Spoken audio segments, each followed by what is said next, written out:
जिस आईपीएस अफसर ने मोदी के लिए छोड़ दी नौकरी, ठाकरे के गढ़ में की सीएम योगी ने उनकी खूब तारीफ। कभी पुलिस कमिश्नर बनकर संभाली थी मुंबई की सुरक्षा, आज बीजेपी सांसद बनकर कर रहे हैं समाज की सेवा। आप भी जान लीजिए कौन है बीजेपी के वो सांसद जिनके डंके के चोट पर की सीएम योगी ने तारीफ। उत्तर प्रदेश के मुखिया योगी आदित्यनाथ यूं ही किसी की तारीफ नहीं करते और जिनकी तारीफ करते हैं तो ताल ठोक कर करते हैं। तभी तो ठाकरे के गढ़ मुंबई में जब सीएम योगी ने कदम रखा तो उन्होंने एक ऐसे बीजेपी सांसद की ताल ठोक कर तारीफ की जो कभी मुंबई के पुलिस कमिश्नर थे और जिनके जिम्मे कभी पूरी मुंबई की सुरक्षा हुआ करती थी। लेकिन नरेंद्र मोदी का साथ देने के लिए उन्होंने एक झटके में मुंबई पुलिस कमिश्नर की नौकरी छोड़ दी और फिर ऐसा इतिहास रचा कि आज उनकी तारीफ खुद सीएम योगी कर रहे हैं, वो भी ठाकरे के गढ़ मुंबई में।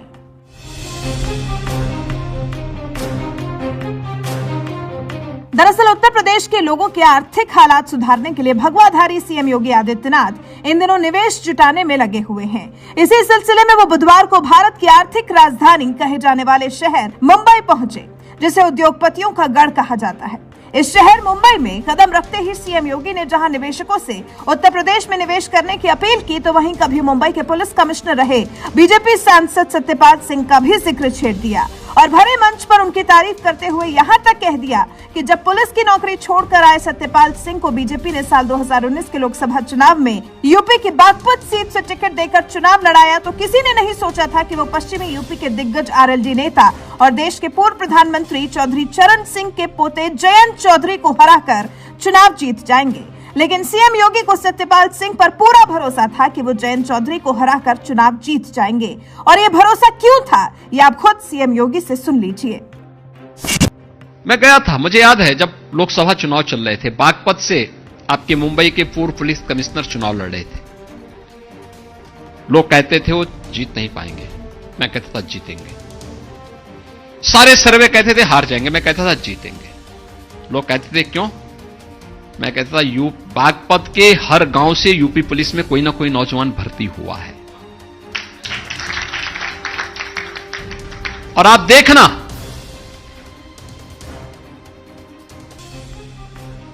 जिन नौजवानों ने अपनी पूरी जवानी समाप्त कर दी, भर्ती नहीं हो पाते थे, दिन भर प्रैक्टिस करते थे, दौड़ते थे, सुबह शाम दौड़ते थे, 15-15 किलोमीटर दौड़ते थे, लेकिन नौकरी के समय उनको रोक दिया जाता था।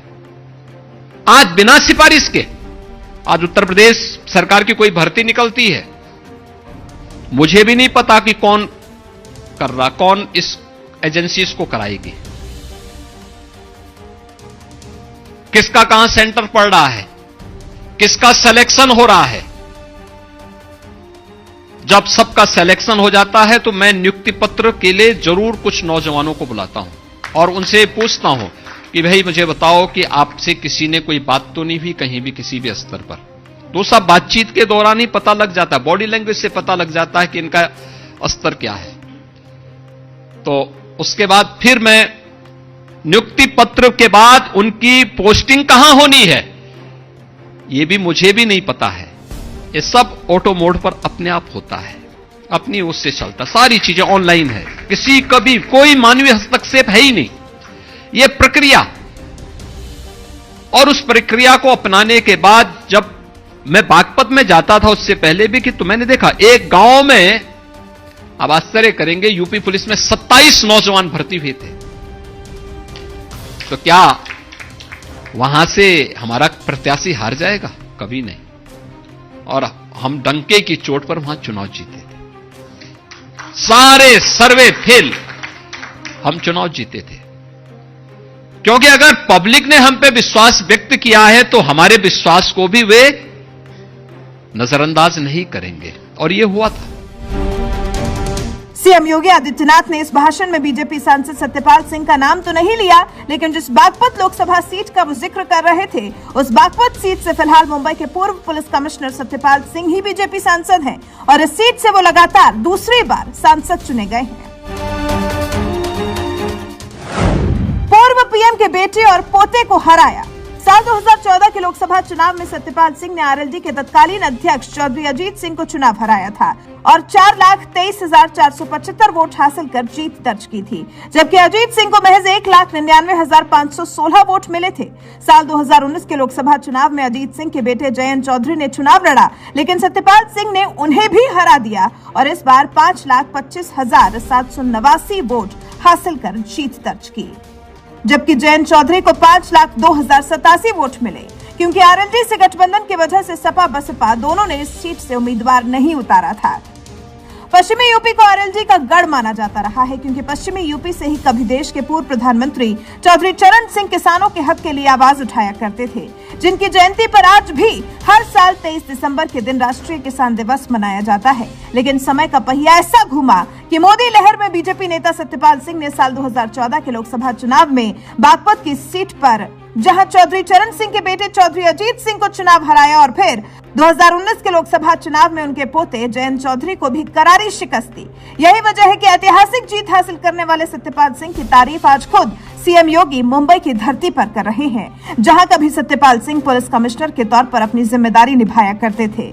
बहरहाल सत्यपाल सिंह जैसे नेता के बारे में आपका क्या कहना है? अपनी राय हमें कमेंट कर जरूर बताएं। साथ ही इस दौरान सीएम योगी ने और क्या कुछ कहा, आइए आपको सुनाते हैं।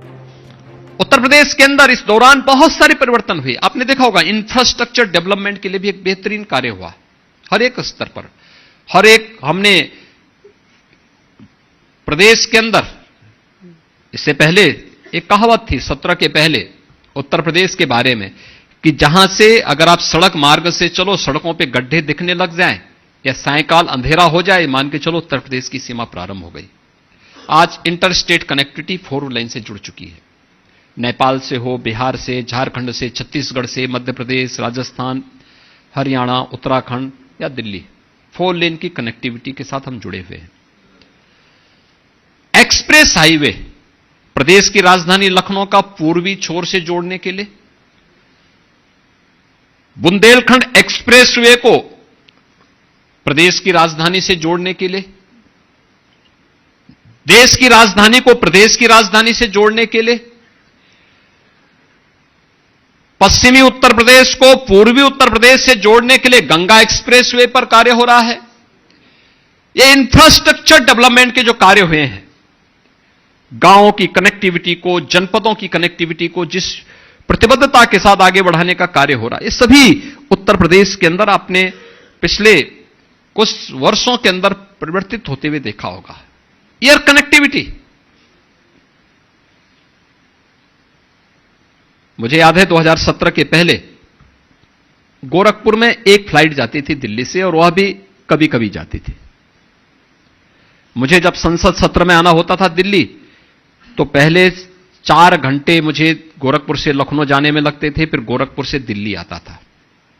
ऐसे दिल्ली से अगर मुझे अचानक आना होता था तो पहले लखनऊ आता था, लखनऊ से 4 घंटे की दूरी तय करके तब गोरखपुर पहुंचता था।